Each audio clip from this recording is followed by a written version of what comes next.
जय हिंद प्यारे साथियों, स्वागत है आप सभी का। आइए हम बात करने वाले हैं आज साइंस का सेट नंबर 1। साइंस का हम सेट नंबर 1 बात करेंगे, जिसमें से हम 20 क्वेश्चंस आपको हम सब देखने वाले हैं। लेकिन 20 क्वेश्चंस के साथ साथ और भी कई ऐसे क्वेश्चंस होंगे उनसे जुड़े हुए, जिसके बारे में भी हम बात कर लेंगे।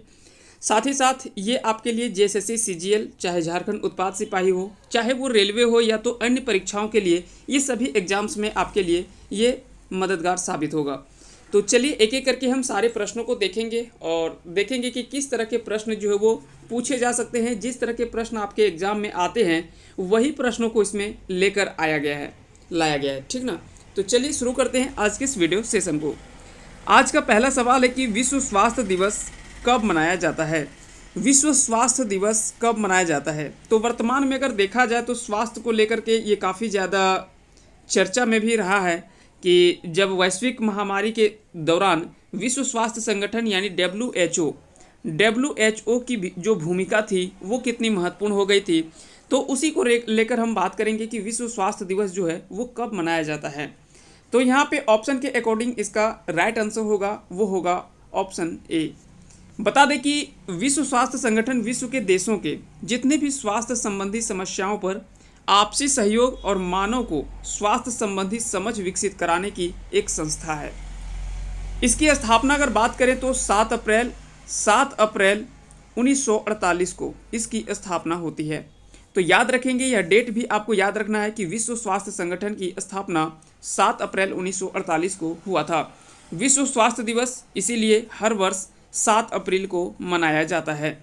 अगर बात करें 2021 में, क्योंकि 22 का 2000 कह सकते हैं कि अप्रैल तो आया नहीं है, तो 2021 का जो इसका थीम था तो वो था build a fair healthier world. तो इसका जो था वो थीम था 2021 का। अगर आपसे पूछा जाए कि WHO यानी विश्व स्वास्थ्य संगठन का मुख्यालय कहाँ पे है, तो जेनेवा स्विट्जरलैंड में इसका मुख्यालय है। जेनेवा स्विट्जरलैंड में इसका मुख्यालय है विश्व स्वास्थ्य संगठन का। इसके महानिदेशक वर्तमान में अगर बात करें तो वो है टेड्रोस एदानम गैब्रियेसस, जो कि इथियोपिया के हैं, और इसके उप महानिदेशक जो है वो है सौम्या स्वामीनाथन। तो ये सारे चीज़ें आपको ध्यान में रखना है। साथ ही साथ WHO जो है इसका पैतृक संगठन जो है वो है संयुक्त राष्ट्र आर्थिक एवं सामाजिक परिषद। ये भी आपको ध्यान रखने हैं। चलिए आगे चलते हैं अगले प्रश्न की ओर। अगला प्रश्न देख लेते हैं। अगला सवाल है कि मेलाकोनाइट किस धातु का खनिज है। मेलाकोनाइट किस धातु का खनिज है? तो मेलाकोनाइट अगर बात करें, यह जो है वो कॉपर का यानी तांबा का अयस्क है। कई बार आपसे पूछा जाता है कि आपने देखा होगा कि डायरेक्टली आपसे सपोज दैट कहीं पे कोई भी खदान में हम जाते हैं, तो खदान से कोई भी अगर कहीं धातु या उपधातु जो भी चीज़ें मिलती है, तो ऐसा नहीं कि वो हमें शुद्ध रूप से मिल जाता है। उसे क्या है कि उसे पहले निकाल करके उसे कई सारे खंडों में या कई सारे प्रोसेस से गुजारना पड़ता है। उसके बाद उसका जो वो प्योर रूप हमको देखने को मिलता है। जैसे अगर सपोज दैट किसी भी एग्जाम्पल आप लेंगे, जैसे एल्युमिनियम, तो एल्युमिनियम भी ऐसा नहीं कि डायरेक्टली हमको एल्युमिनियम प्योर एल्युमिनियम मिल जाता है। वो भी उसका एक अयस्क के रूप में प्राप्ति होता है, फिर उसको बाद में बदल करके और उसका शुद्ध रूप जो भी उसका कंडीशन होता है, कुछ प्रोसेस होता है, उस प्रोसेस को गुजार करके उसके बाद उसे तैयार किया जाता है। तो इसीलिए आपको ध्यान में रखना है। जैसे लोहा का कुछ अयस्क अगर बात करें कि लोहा का कुछ अयस्क कौन कौन सा है, तो वो है मैग्नेटाइट, ठीक है, हेमेटाइट,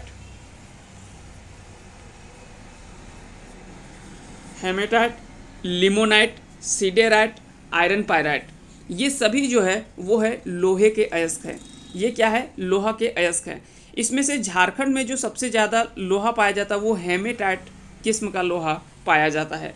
तो ये भी कई बार सवाल जो वो पूछा जाता है कि झारखंड में सबसे अधिक किस किस्म का लोहा देखने को मिलता है, तो हेमेटाइट किस्म का लोहा जो वो सबसे अधिक जो वो झारखंड में देखने को मिलता है। बाकी का ये सारे जो है वो लोहा के अयस्क है। उसी प्रकार से अगर बात करें कोयला का, तो कोयला का भी कई प्रकार होता है, टाइप होता है, और भी कई धातु के अयस्क, अलग अलग अयस्क होते हैं। तो इन चीज़ों को आपको ध्यान में रखना है। तो इसका सही आंसर क्या हो जाएगा? तांबा। मेलाकोनाइट किस धातु का अयस्क है? तो तांबा का। आगे चलते हैं। अगला सवाल है किस अम्ल का उपयोग सीसा संचायक बैटरी में किया जाता है? किस अम्ल का प्रयोग सीसा संचायक बैटरी में किया जाता है? तो अगर बात करें इसका राइट आंसर क्या हो जाएगा, तो इसका सही आंसर होगा सल्फ्यूरिक अम्ल का। सल्फ्यूरिक अम्ल जिसे H2SO4 इसका सूत्र है। तो H2SO4 इसे अम्लों का राजा भी कहा जाता है ना। तो ये आपको ध्यान में रखना है, सल्फ्यूरिक अम्ल जो है उसको सीसा संचायक बैटरी में उपयोग किया जाता है। जबकि हाइड्रोक्लोरिक अम्ल ये हमारे कह सकते हैं कि शरीर में होता है। नाइट्रिक अम्ल, एसिटिक अम्ल सिरका का नाम है। तो ये सब आपको पता ही होगा। HNO3 ये नाइट्रिक अम्ल है। जबकि हाइड्रोक्लोरिक अम्ल HCl होता है। एसिटिक अम्ल आप सभी को पता है कि सिरका जो विनेगर होता है, जो चाउमीन वगैरह में पानी जैसा आपने कई बार देखा होगा कि विनेगर का जो उपयोग किया जाता है जिसे सिरका भी कहा जाता है, तो याद रखेंगे उसे एसिटिक एसिड या एसिटिक अम्ल भी कहा जाता है। आगे चलते हैं अगले सवाल की ओर। अगला सवाल देख लेते हैं।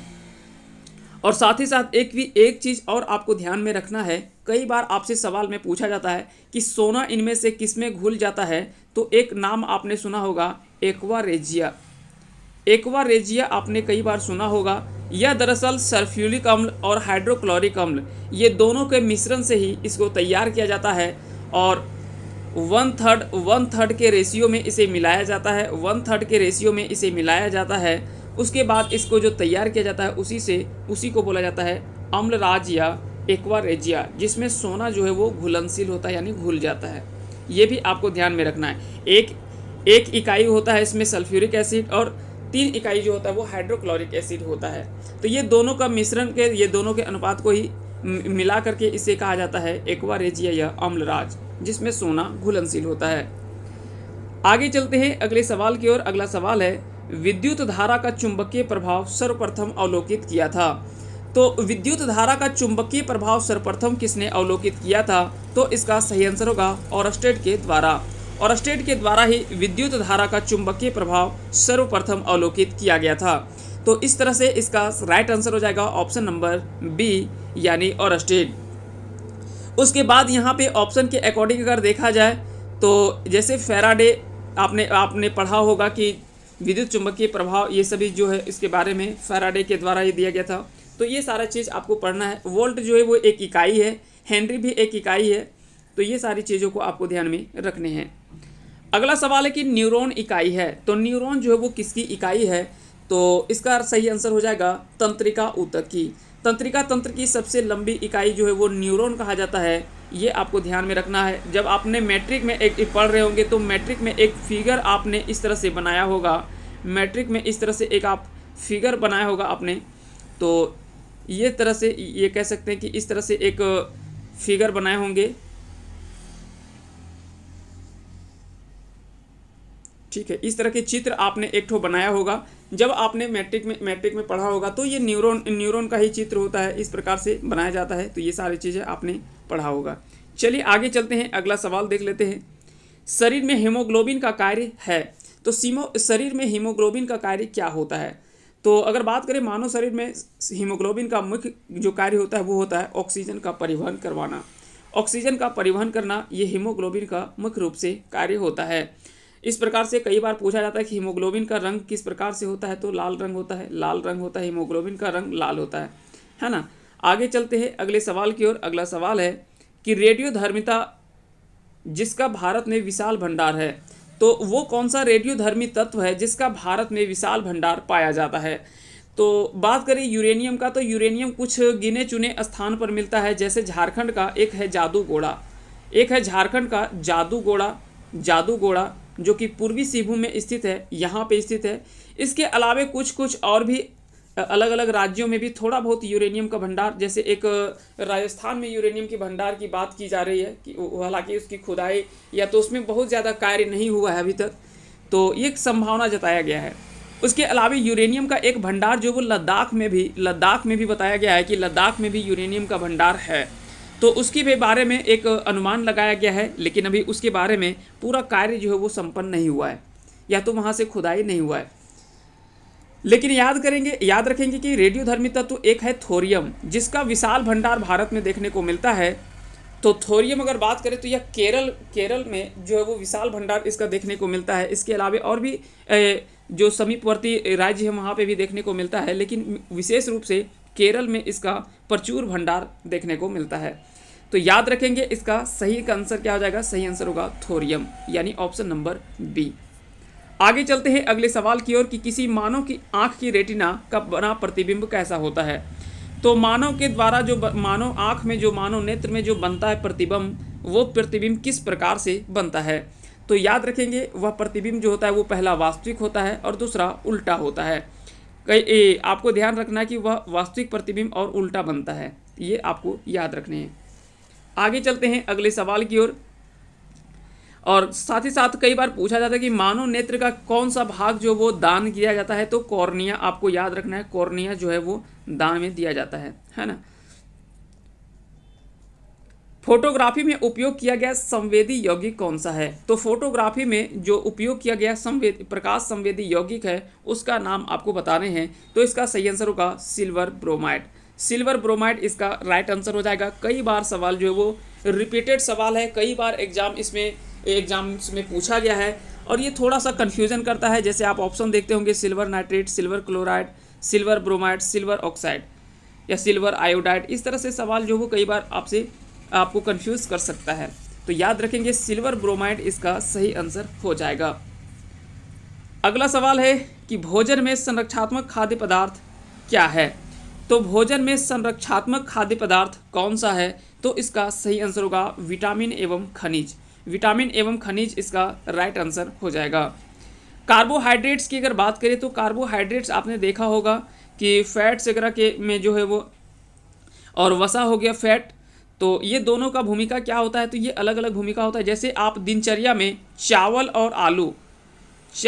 और आलू की सब्जी अगर आप ज़्यादा रेगुलर खाते हैं तो आपके शरीर में कार्बोहाइड्रेट तो मिल जाता है, लेकिन उस प्रकार से विटामिन, प्रोटीन इस तरह से मात्रा में उस प्रकार से आपको नहीं मिल पाता है। इसलिए चावल और आलू के जगह पे थोड़ी बहुत इसको बदल करके उसके स्थान पर दाल का उपयोग करना चाहिए, रोटी का उपयोग करना चाहिए, हरी साग सब्जियों का सेवन करना चाहिए। इस प्रकार से क्या है कि थोड़ी बहुत आपको प्रोटीन्स और विटामिन्स भी मिलता रहे, जिससे आपका शरीर जो है वो एक बैलेंसिंग डाइट को फॉलो कर पाए। इसलिए मानव शरीर के लिए हर चीज़ आवश्यक है, चाहे वो वसा हो, विटामिन हो, प्रोटीन हो या तो फिर कार्बोहाइड्रेट्स हो। तो जो भी खनिज लवण है ये सारे चीज़ आपके शरीर के लिए उपयोगी होते हैं। आगे चलते हैं और साथ ही साथ विटामिन की खोज की अगर बात करें तो विटामिन की खोज किसने किया था। तो फंक के द्वारा विटामिन की खोज की गई थी। तो कई बार सवाल यहाँ से पूछा जाता है कि विटामिन की खोज किसके द्वारा किया गया था। तो फंक के द्वारा किया गया था। विटामिन में कई सारे विटामिन हैं, जैसे ए, बी ग्रुप में भी कई सारे विटामिन हैं, सी हो गया, डी हो गया, ई, के, इस तरह से जो वो विटामिन का अलग अलग टाइप्स है। ए को अगर बात करें, विटामिन ए की खोज किसने किया था। तो विटामिन ए की खोज मैकुलन के द्वारा किया गया था। बी की खोज भी मैकुलन के द्वारा ही किया गया था। सी की खोज हॉपकिंस के द्वारा किया गया था, जबकि डी की खोज हॉलकट के द्वारा किया गया था। तो विटामिन डी की खोज हॉलकट के द्वारा किया गया था। विटामिन ई अगर बात करें तो विटामिन ई जो होता है इसको टोकोफेरोल कहा जाता है। कैल्सीफेरोल विटामिन डी को कहा जाता है। विटामिन ए को रेटिनॉल। बी में अलग अलग विटामिन है। तो विटामिन बी1 को जैसे थायमिन कहा जाता है, बी2 को राइबोफ्लोविन, बी3 को नियासिन या निकोटिनामाइड, बी5 को पेंटाथोनिक एसिड, बी6 को पायरिडोक्सिन, बी7 को बायोटिन, बी9 को फॉलिक एसिड कहा जाता है, बी12 को साइनोकोबालामिन कहा जाता है। इस प्रकार से अलग अलग बी ग्रुप में भी अलग अलग नाम है। उसी प्रकार से विटामिन सी को एस्कॉर्बिक एसिड कहा जाता है, विटामिन डी को कैल्सीफेरॉल, विटामिन ई को टोकोफेरॉल और विटामिन के को फिलोक्विनोन कहा जाता है। इस प्रकार से सारे विटामिन के नाम भी आपको पता होने चाहिए। किस विटामिन की कमी से कौन सा रोग होता है ये आपको याद होना चाहिए, और किस विटामिन का प्रमुख स्रोत क्या है। जैसे विटामिन ए के कारण से, विटामिन ए की कमी से रतौंधी रोग होता है, लेकिन इसका प्रचुर स्रोत जो है वो गाजर देखने को मिलता है। जिसको रतौंधी जैसी बीमारियां देखने को मिलता है उसको गाजर का सेवन अधिक करना चाहिए, जिससे उसको थोड़ा बहुत मेंटेन किया जा सकता है। आगे चलते हैं अगले सवाल की ओर। अगला सवाल है कि पीतल किसका मिश्रण है। तो एक ट्रिक आपको तो पता होगा, हो सकता है कि लगभग लोगों को पता होता है, पिताजी। पीतल का हो गया पीतल, तांबा और जस हो गया जस्ता। तो पीतल जो होता है वो तांबा और जस्ता का मिश्रण होता है, तो तांबा और जस्ता को मिला करके ही पीतल जो है वो तैयार किया जाता है। तो इस प्रकार से इसका सही आंसर हो जाएगा ऑप्शन नंबर सी। अगला सवाल है कि टांका किसका मिश्रण है। टांका किसका मिश्रण है। तो टांका कहने का अर्थ है, जो टांका होता है वो मिश्रण होता है सीसा और टीन का। सीसा और टीन का ही मिश्रण से तैयार होता है आपका टांका। तो इस तरह से इसका सही आंसर क्या हो जाएगा, ऑप्शन नंबर डी। अगला सवाल है कि वह उपकरण जो विद्युत ऊर्जा को यांत्रिक ऊर्जा में बदलता है। तो वह उपकरण जो विद्युत ऊर्जा को यांत्रिक ऊर्जा में बदलता है उसे क्या कहा जाता है। तो याद रखेंगे यह है विद्युत मोटर। विद्युत मोटर जो होता है वो विद्युत ऊर्जा को यांत्रिक ऊर्जा में बदलता है। जबकि अगर बोले कि यांत्रिक ऊर्जा को विद्युत ऊर्जा में बदलने का कार्य कौन करता है, तो यह कार्य करता है डायनेमो। यह कार्य कौन करता है, तो डायनेमो करता है।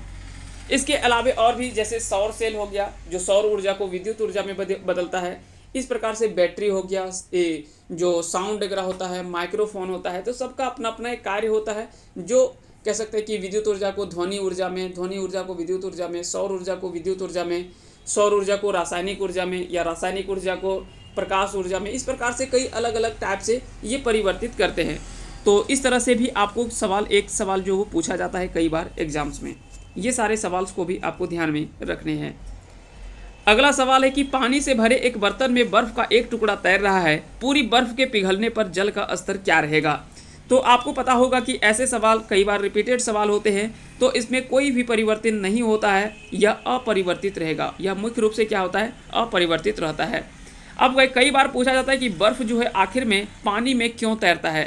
तो पानी में अगर पानी में हम बर्फ़ का टुकड़ा एक डाल देते हैं, यहाँ पे एक बर्फ़ का टुकड़ा डाल देते हैं, तो वो बर्फ़ जो है वो पानी में तैरता है। ऐसा क्यों?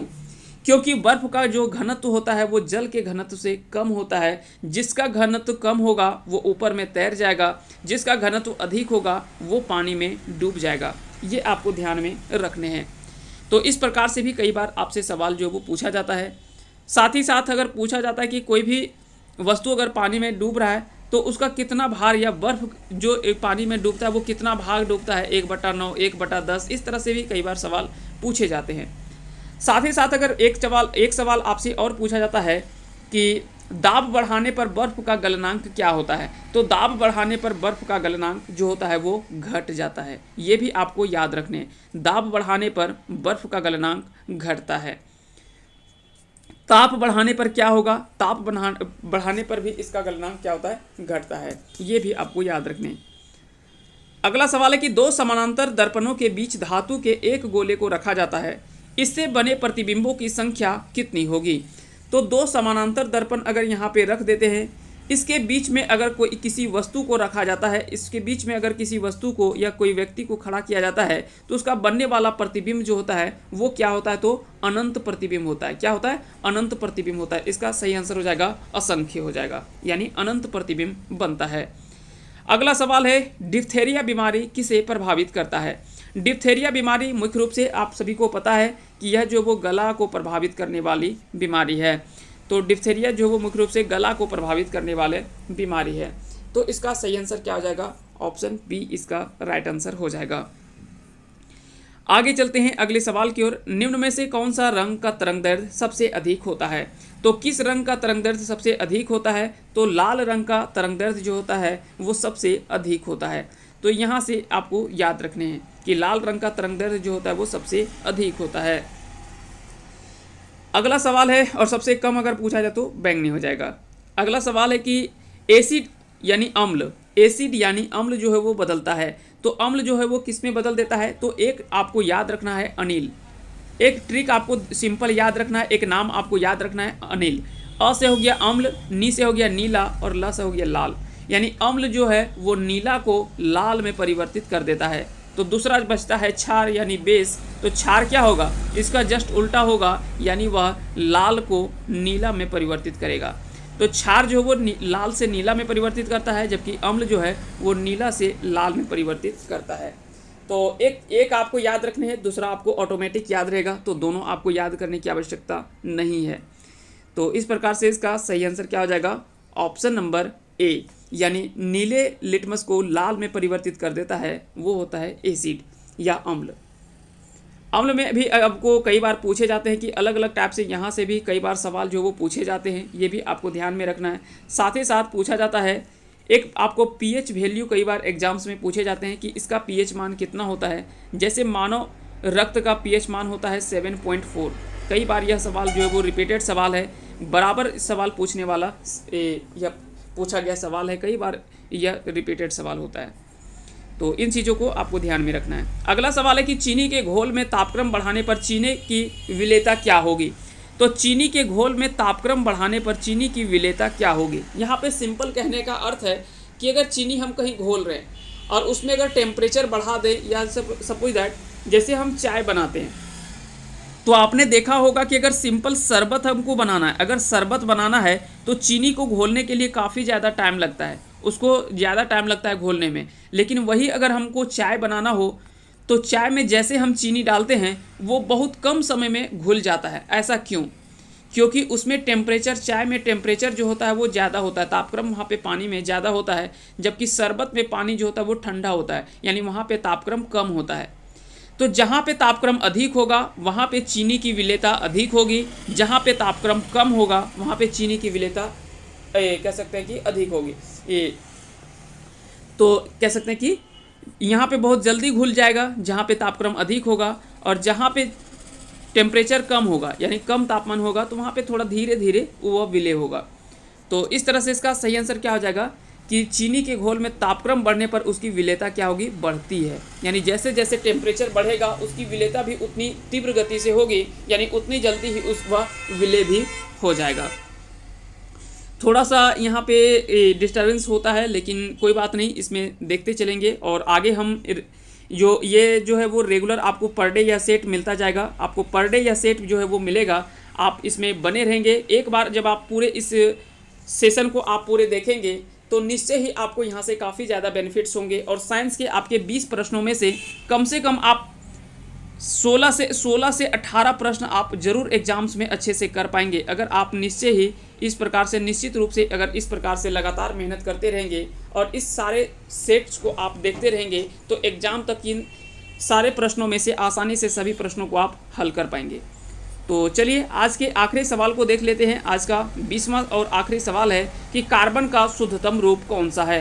तो आपको कमेंट करके इसका आंसर आपको कमेंट करके बताना है कि कार्बन का शुद्धतम रूप कौन सा है, कोक, कास्ट कोयला, कोयला या तो फिर हीरा।